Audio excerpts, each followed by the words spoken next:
কিয়ামতে আল্লাহ তিন ব্যক্তির উপর দয়া করবে না।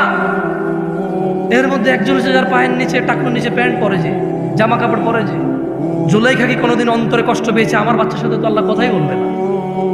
এদেশের আব্দুল্লাহ, আব্দুর রহমান, আব্দুর রহিমরা, এদেশের জামশেদরা কি কখনো এরকম নিজের বাচ্চার টাকনুর নিচে প্যান্ট দেখে কি কখনো কল্পনা করেছে হায় রে আমার আদরের সন্তানটার সাথে আল্লাহ কথাও বলবে না, দয়াও করবে না, রে কি করলো আমার ছেলে? এই দেশের জামশেদরা, আব্দুল্লাহরা, আব্দুর রহমানরা, এই দেশের আব্দুল করিমরা কখনো কি নিজের ছেলেটা ফজরে ঘুমিয়ে আছে ভেবেছে যে আমার বাচ্চাটা মারা গেলে জাহান্নামে চলে যাবে সলাতের হেফাজতকারী না বলে?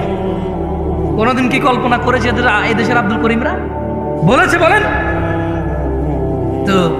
ইসলাম তাহলে ওর কাছে কতটুকু পরিচিত?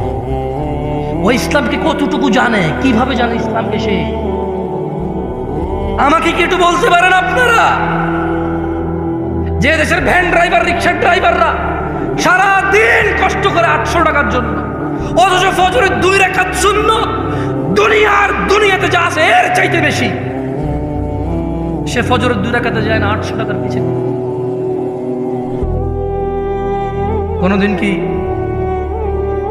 এদেশের আমার দরিদ্র মুসলমানরা কি ভেবেছে যে দিনে 12 রাকাত সুন্নতে মুআক্কাদা, ফজরে 2, জোহরে 6, মাগরিবে 2, ইশায় 2, এই 12 রাকাত সুন্নত যে পড়ে আল্লাহ তার জন্য জান্নাতে ঘর নির্মাণ করে, কয়জন নিয়েছে বেনিফিট? কতজন ইসলামে এটা বুকে লালন?